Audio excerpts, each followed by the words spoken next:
The massive crystal towers of Zephyr Prime shook violently as another wave of Vorthon warships unleashed their deadly plasma cannons from orbit.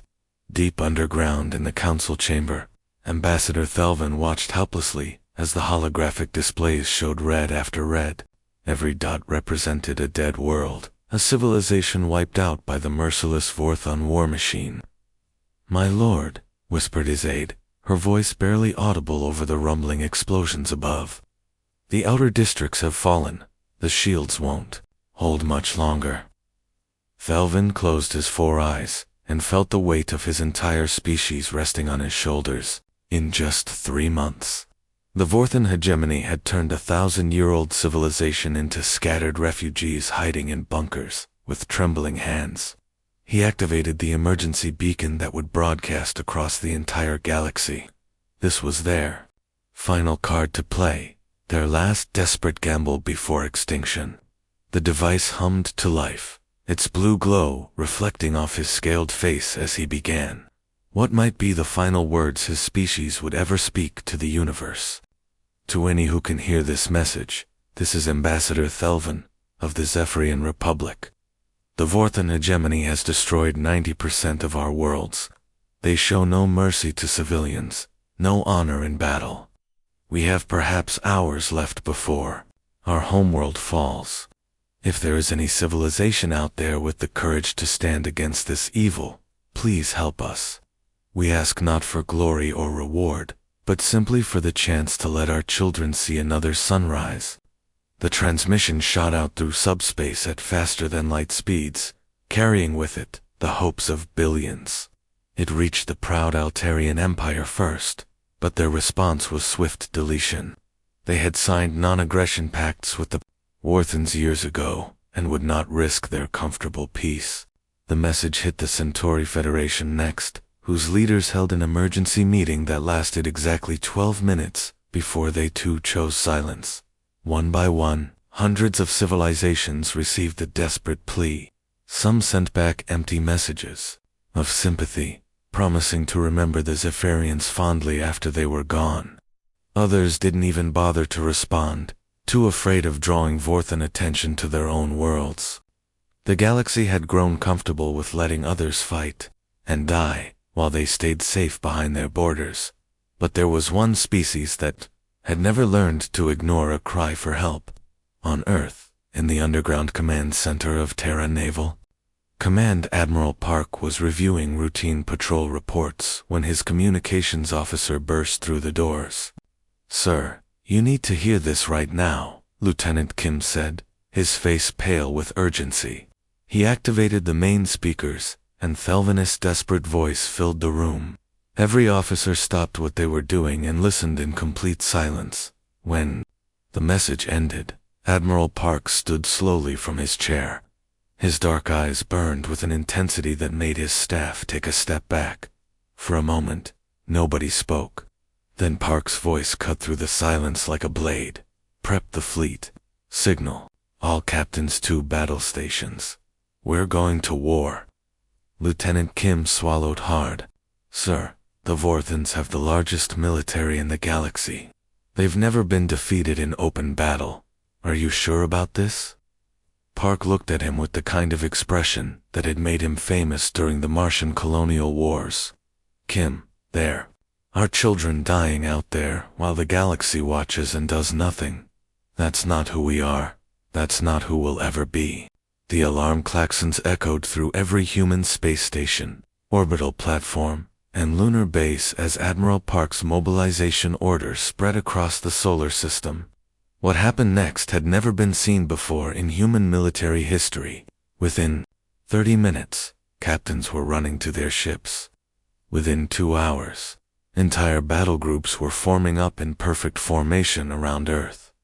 Captain Lee stood on the bridge of the flagship Indomitable, watching through the massive viewport as ship after ship materialized from hyperspace jumps. Destroyers, cruisers, battleships, and massive carriers all took their positions with the precision of a deadly dance. The ship's hull gleamed with the distinctive blue-silver shine of quantum crystalline armor, a material so advanced that most alien species still thought it was theoretical. "Captain," his tactical officer called out, "all systems are green, weapons fully charged, armor at maximum efficiency. The crew is ready for anything." Lee nodded grimly. He had fought in the border wars against the Centauri pirates, but this was different. This time they weren't fighting for territory or resources. They were fighting because it was the right thing to do. On the carrier Defiant, Commander Yoon walked through the hangar bay, where hundreds of fighter pilots were doing final checks on their sleek combat vessels. These weren't the bulky, slow fighters that other species used. Human fighters were built for speed, agility, and hitting power that could punch through armor 3 times thicker than their own. "Listen up," Yoon shouted to her pilots. "We're about to face the Vorthon hegemony, the biggest military force the galaxy has ever seen. They think we're just primitive newcomers who don't know our place. They're about to learn why you never underestimate a human with something to protect." The pilots cheered, their voices echoing off the metal walls. Some were barely out of training, others were veterans of a dozen conflicts. But they all shared the same fierce determination that had driven humanity to the stars in the first place. Back on the Indomitable, Communications Officer Han was fielding transmission after transmission from bewildered alien observers. The Altarian embassy was demanding to know why humans were mobilizing without galactic approval. The Centauri Federation was asking if Earth had lost its mind. Even neutral species were sending worried messages about the potential consequences of challenging Vorthan supremacy. Sir Han reported to Admiral Park, his voice tight with frustration.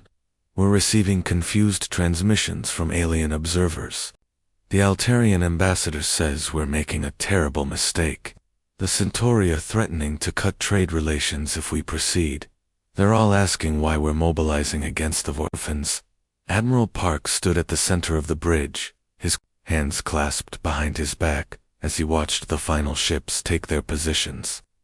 200 vessels of war, representing the finest technology and bravest souls humanity could offer. The aliens couldn't understand what they were seeing because they had never encountered anything like human resolve. His expression hardened as he turned to Han. "Tell them they'll understand soon enough. Tell them that when someone calls for help, humans answer. Tell them that we don't abandon the innocent just because it's convenient." He moved to his command chair and activated the fleet-wide communication system. His voice carried to every ship, every crew member, every soul about to risk everything for strangers they had never met. "All ships, this is Admiral Park. We jump in 60 seconds. Remember why we're here. Remember who we're fighting for. All ships, jump on my mark."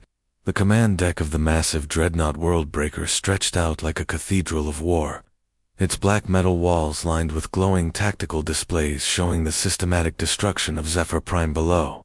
Hegemon Crix sat on his elevated command throne, a massive chair carved from the bones of some long-extinct creature, watching with cold satisfaction as his orbital bombardment turned another Zephyrian city into glowing rubble at over 9 feet tall, with 6 arms and chitinous armor plating that had evolved over millions of years of warfare. Crix was the perfect predator. His species, the Vorthans, had conquered 17 different civilizations in the past century alone. To him, this was just another routine extermination, another species too weak to deserve existence in his perfect galaxy. "Status report," he rumbled, his voice like grinding stone as his mandibles clicked together in anticipation. Around him, dozens of Vorthon officers worked at their stations, coordinating the genocide below with the same casual efficiency they might use to plan a dinner menu. General Vex, his most trusted aide, approached the throne with careful steps. Even among the Vorthans, Vex was considered dangerous, a tactical genius who had personally designed the strategies that had wiped out the Rigelian Confederacy. But even he showed proper deference to his hegemon. "My lord," Vex began, his own mandibles twitching with what might have been nervousness. "Our long-range scouts have detected an approaching fleet, unknown configuration, but our databases identify them as human vessels. He paused, waiting for his master's reaction. For a moment, Crix simply stared at him. Then, slowly, a sound began building in the hegemon's throat. It started as a low rumble, then grew into full-throated laughter that echoed off the metal walls. His officers looked up from their stations, many of them joining in the mirth, as they realized what their leader found so amusing. Humans, Crix wheezed between laughs, wiping tears from his 6 eyes with 2 of his massive hands. The primitives who only made contact with the galactic community 3 years ago, the ones who still use chemical rockets and metal bullets. His laughter grew even louder. They dare to interfere with Vorthan business. The entire bridge crew was chuckling now, the sound mixing with the distant rumble of weapons fire as their ships continued pounding the planet below. To them, the idea of humans challenging the mighty Vorthan hegemony was the funniest joke they had heard in decades. "How many ships?" Crix asked, still grinning as he leaned forward on his throne. "Approximately 200 vessels, my lord. Mixed classes, but nothing larger than what their files classify as battleships. Primitive designs, no energy shielding that our sensors can detect. Their largest vessel is perhaps 1/3 the size of our smallest cruiser." This sent Crix into fresh peals of laughter. 200 toy ships against the 4th battle group. "General Vex, this is too perfect. The galaxy has been watching our conquest of these pathetic Zephyrians, wondering if anyone would dare stand against us. Now these upstart humans will provide the perfect demonstration." He stood up from his throne, his massive frame casting shadows across the bridge as he began pacing back and forth. "Order the 4th battle group to intercept them immediately. But Vex," he turned to face his aide with gleaming eyes, "tell Admiral Thok to make it slow. I want every species in the galaxy to watch what happens when someone challenges Vorthan supremacy. Let them see these human ships burn, one by one." The officers around the bridge were already composing reports in their heads, imagining the commendations they would receive for participating in such a historically significant victory. Some were even placing bets on how long the human fleet would last against superior Vorthan firepower. "It will be done, my lord." Vex bowed deeply. "Should we recall any bombardment ships to assist?" Crix waved a dismissive hand. "Unnecessary. The 4th battle group alone could conquer half the galaxy. Against 200 primitive vessels." He clicked his mandibles in amusement. "This will be over before we finish destroying this city." The fabric of space itself seemed to tear open, as 200 human warships emerged from hyperspace at the edge of the Zephyrian system. What the Vorthons saw defied their understanding of military tactics. Instead of the chaotic arrival they expected from a primitive species, the human fleet materialized in perfect geometric formation, each ship exactly where it needed to be, weapons already trained on their targets. Admiral Parks stood on the bridge of the Indomitable, his calm demeanor hiding the fury burning in his chest. Through the view screen, he could see the orange glow of cities burning on the planet below, while massive Vorthan dreadnoughts continued their merciless bombardment. Somewhere down there, innocent families were huddled in shelters, waiting for death to rain down from the sky.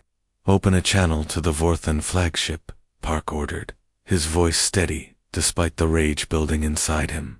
Communications Officer Han nodded and established the connection, his fingers dancing over holographic controls that would have seemed like magic to most alien species. The main view screen flickered to life, revealing the grotesque form of Crix on his bone throne. The alien's 6 eyes gleamed with malicious amusement as he took in the sight of the human admiral. To Crix, Park looked small and fragile, nothing like the towering, armored warriors of the Vorthan military. "Hegemon Crix," Park began, his words carrying the weight of absolute authority. "You will cease your attack on the Zephyrians immediately and withdraw your forces from this system. This is your only warning." The sound that came from Crix was somewhere between a laugh and a snarl, his mandibles clicking together in what his species considered mockery. "Primitive fool," he spat, leaning forward on his throne. You dare give orders to the hegemon of the Vorthan Empire? I have conquered civilizations that were exploring the stars when your species was still living in caves. I will crush your pathetic fleet like insects and use your ship's wreckage to finish bombarding this world. The transmission cut off abruptly, and Park felt something cold settle in his stomach. Not fear, but the terrible calm that came over humans when they realized diplomacy had failed and only violence remained. All ships, Crix's voice boomed across Vorthan frequencies. Destroy the human fleet. Show the galaxy what happens to those who oppose us. The Vorthan 4th Battle Group opened fire first, hundreds of plasma cannons, unleashing bolts of superheated energy that could melt through the hull of any known starship. The crimson beams lanced through space toward the human vessels, and for a moment it seemed like the brief human intervention was about to end in catastrophic failure. But then something impossible happened. The plasma bolts struck the human ships and simply vanished, absorbed by energy fields that shimmered like liquid light around each vessel. Not a single human ship took damage from the devastating barrage that should have wiped them from existence. On the Vorthan flagship, General Vex stared at his tactical display in disbelief. My lord, our weapons had no effect.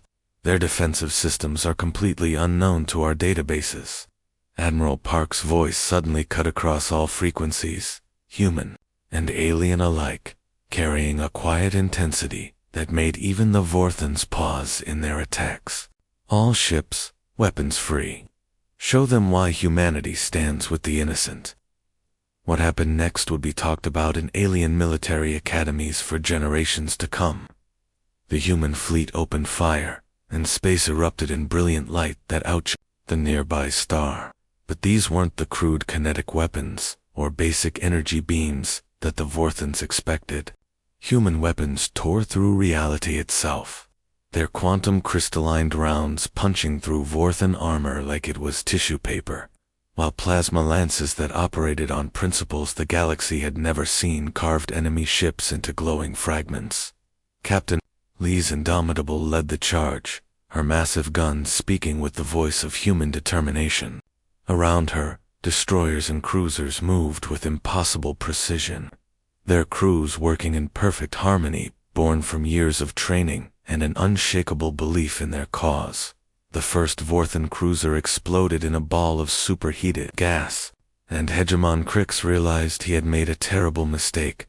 The battle that erupted in Zephyrian space shattered every rule of warfare that the galaxy had established over millions of years. Alien species had always fought with careful calculation, preserving their forces, weighing costs against benefits, treating war like a complex mathematical equation. But humans fought like nothing the universe had ever seen before. Captain Lee gripped the arms of her command chair as the Indomitable dove straight between two massive Vorthan cruisers. A maneuver so insane that no computer would have recommended it. The enemy ships were each twice her size, bristling with enough firepower to level mountains, yet she threaded the needle between them like she was dancing. Fire, quantum lances, full spread. She shouted over the roar of straining engines. The Indomitable's main weapons erupted in brilliant blue beams that didn't just pierce the Vorthan hulls. They seemed to cut through the very atoms that held the ships together. One cruiser split cleanly in half, its two sections spinning away in opposite directions, while the other erupted in a chain reaction of explosions that lit up the entire battlefield. But it wasn't just the capital ships that defied belief. High above the main battle, Commander Yoon's fighter squadrons were performing maneuvers that should have been physically impossible. Her sleek interceptor rolled and twisted through space, pulling gravitational forces that would have turned any other species into liquid paste inside their cockpits. Dragon Squadron, follow my lead. Yoon's voice crackled over the comm system as she spotted a formation of Vorthan bombers heading toward the planet's surface. These weren't just military targets. They were carrying planet-killer weapons designed to wipe out entire cities in single strikes. Her fighters screamed through space at velocities that made the laws of physics weep. The human pilots pulled 12, 13, 14 Gs, without even breathing hard, their enhanced physiology and sheer determination, keeping them conscious when they should have blacked out instantly. For this, Yoon screamed as her squadron tore into the bomber formation like wolves among sheep. Her plasma cannons spoke in rapid-fire bursts, each shot precisely placed to cause maximum damage. Vorthan bombers, massive ships that had destroyed entire worlds, were being torn apart by fighters 1/10 their size.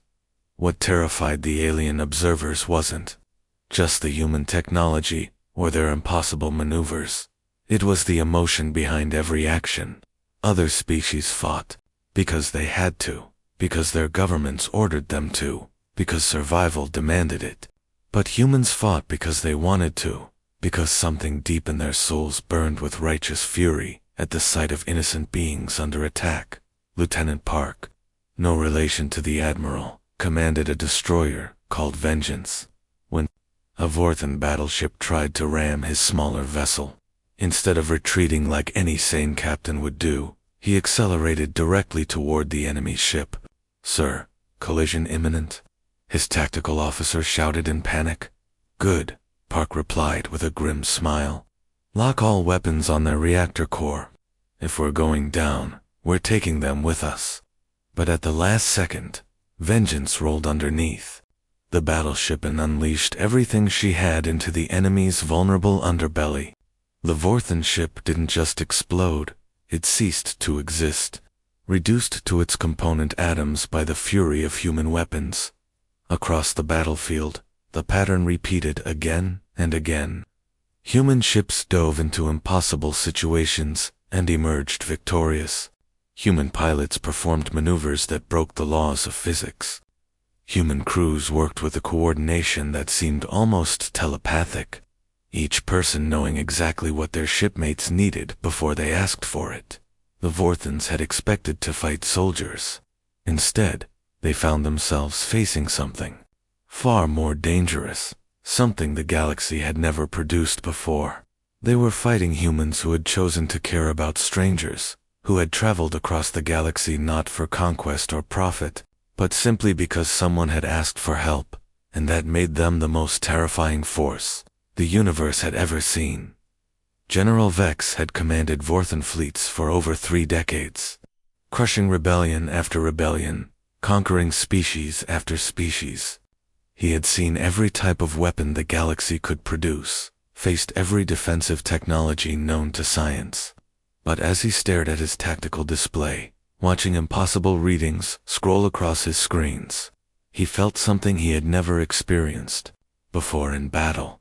Pure, paralyzing fear. "My lord," he said, his voice cracking, despite his efforts to remain calm, "their weapons are bypassing our shields entirely. It's as if our defensive barriers don't even exist to them. And our heaviest plasma cannons, the ones that melted through the Regellian fortress worlds, they're not even scratching their armor." On the main view screen, they watched in stunned silence as a human destroyer, a vessel so small it would barely qualify as a frigate in the Vorthan fleet, systematically tore apart the battlecruiser Deathbringer.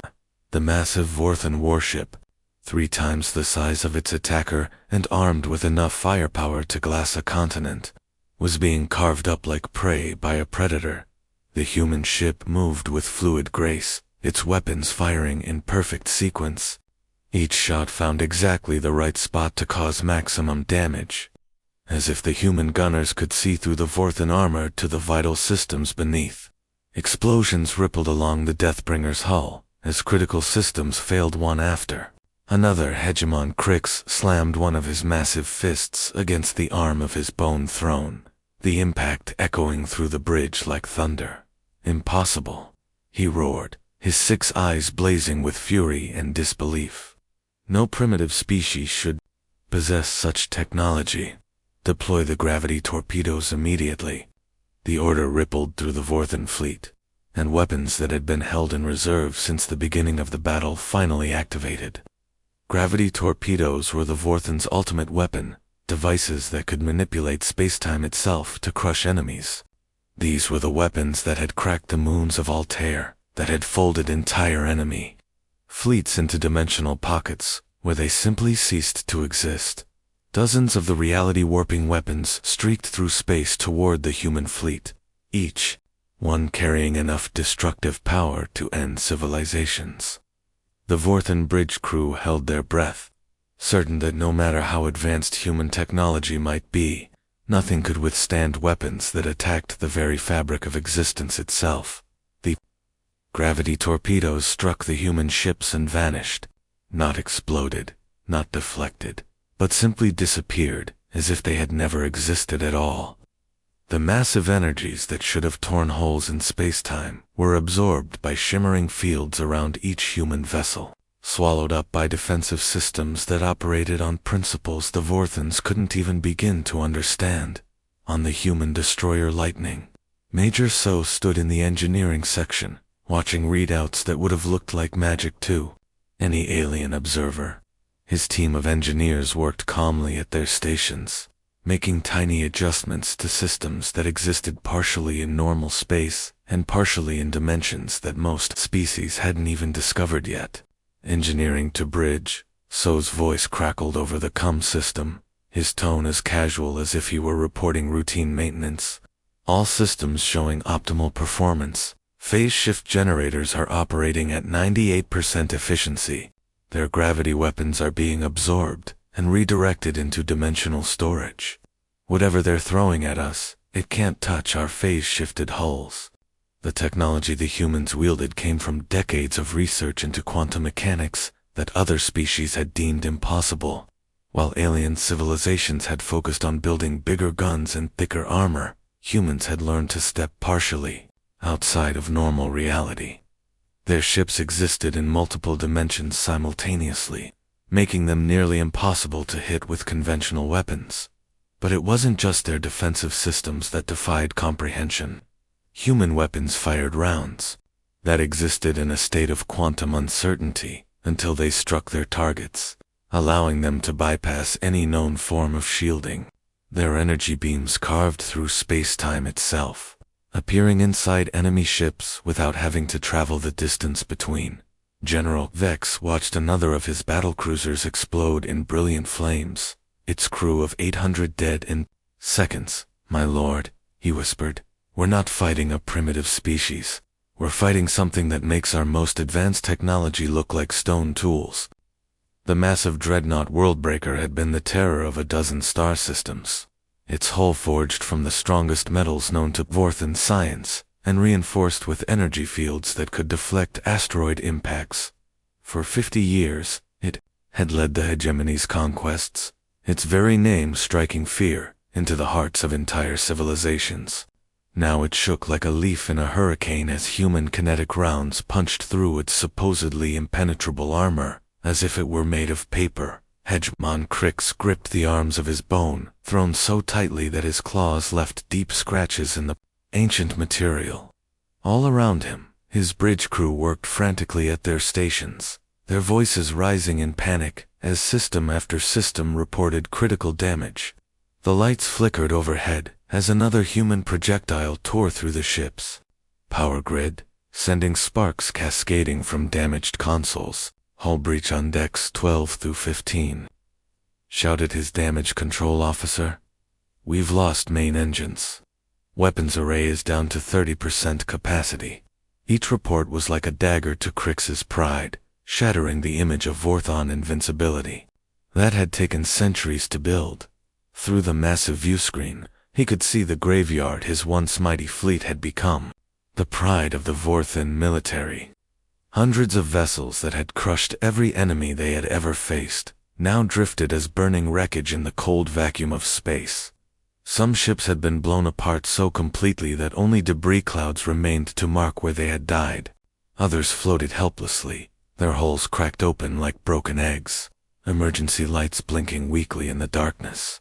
The human fleet, meanwhile, moved through the carnage like sharks through a reef.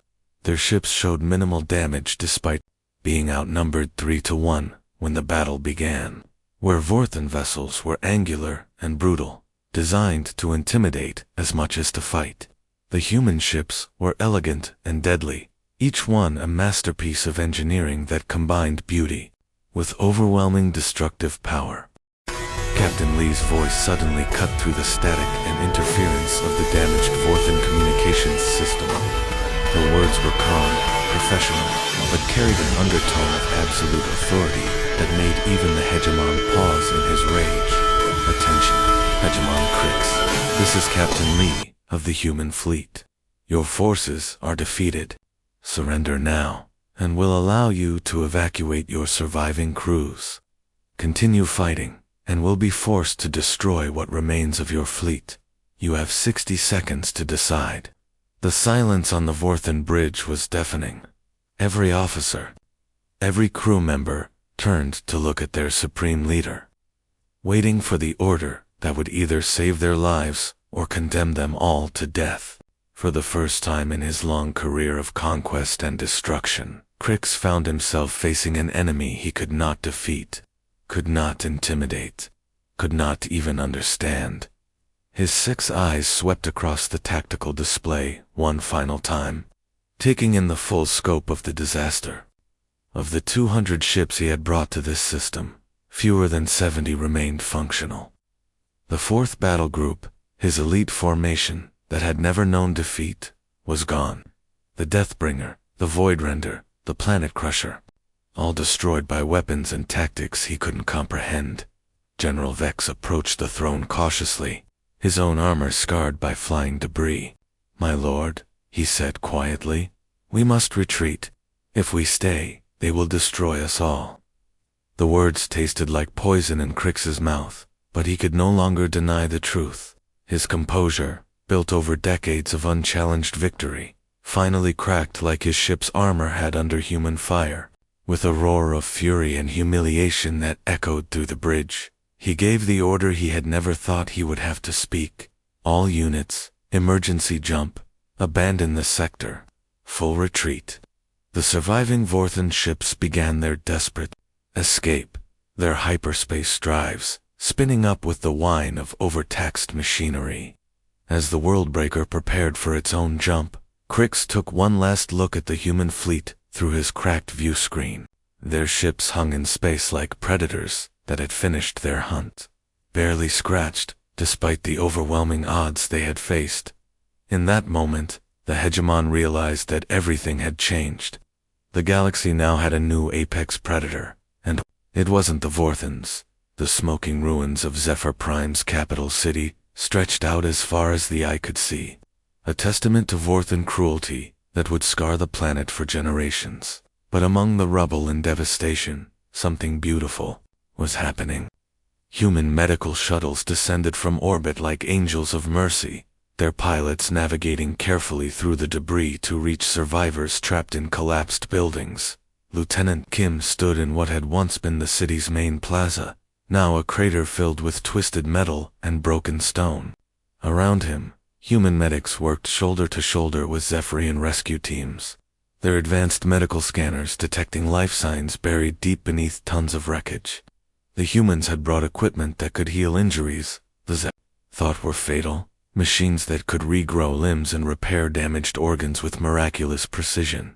"We've got another survivor here," called out Medic Cho, her voice echoing from inside a collapsed apartment building. Minutes later, she emerged carrying a young Zephyrian child, the little one's scaled face streaked with tears but very much alive. The child's mother, who had given up hope hours ago, collapsed to her knees in gratitude as she embraced her daughter, deep in the underground council chambers. Admiral Park sat across from Ambassador Thelvin at a table made from salvaged metal. The Zephyrian leader looked older than his years, the weight of his species near extinction etched into every line of his weathered face. His 4 eyes, once bright with intelligence and hope, now held the haunted look of someone who had seen his entire civilization brought to the brink of annihilation. "Admiral," Thelvin began, his voice barely above a whisper, "my people, we thought we were going to die. When our final transmission went out across the galaxy, we expected silence. We never imagined that anyone would risk everything to save strangers they had never met." Park leaned forward, his expression gentle but determined. "Ambassador, your people are safe now. The hegemony won't return to this system. They've learned that there are consequences for targeting the innocent." He paused, looking directly into the alien's eyes. "And you're not strangers anymore. Anyone who calls for help becomes our responsibility." Meanwhile, across the galaxy, news of the impossible victory spread like wildfire through diplomatic channels and communication networks. In the marble halls of the Altarian capital, emergency sessions convened as shocked senators tried to understand how the species they had dismissed as primitives had just accomplished what no galactic power had ever managed. The Centauri Federation's military analysts worked around the clock, reviewing every scrap of battle data they could obtain. Their supercomputers ran simulation after simulation, but none could explain how 200 human ships had destroyed a Vorthan fleet twice their size without suffering significant casualties. On the orbital shipyards above Earth's moon, Captain Lee walked through the corridors of the Indomitable, inspecting the minor damage her ship had sustained. A few scorch marks on the hull from debris. Some minor power fluctuations in secondary systems. Nothing that couldn't be fixed in a few hours of routine maintenance. "Captain," her chief engineer reported, "we're looking at maybe 6 hours of repair work. Mostly cosmetic damage, and some recalibration of the quantum field generators. Nothing serious." Lee nodded, satisfied. To her crew, to all the humans involved, this had been just another day's work. They had received a distress call, responded with appropriate force, and completed their mission with minimal casualties. The fact that they had just shattered the military reputation of the galaxy's most feared empire seemed almost incidental to them. But to the rest of the galaxy, what had happened in Zephyrian space was nothing short of miraculous. Species that had cowered before Vorthan might for centuries suddenly found themselves wondering if the balance of power had shifted forever. Diplomatic pouches filled with urgent messages flooded toward human space, each one trying to understand who these mysterious newcomers really were. In his private quarters aboard the Indomitable, Admiral Park sat down to write his after-action report. It was surprisingly brief. Mission accomplished, minimal casualties, humanitarian aid being distributed to survivors. Just another entry in the logbooks of the human fleet, as routine as a training exercise. But he knew the galaxy would never be the same again. The Grand Assembly Hall of the Galactic Council had never seen anything quite like this. Built from crystal and metals donated by a dozen different worlds, the massive chamber usually hosted routine trade disputes and border negotiations.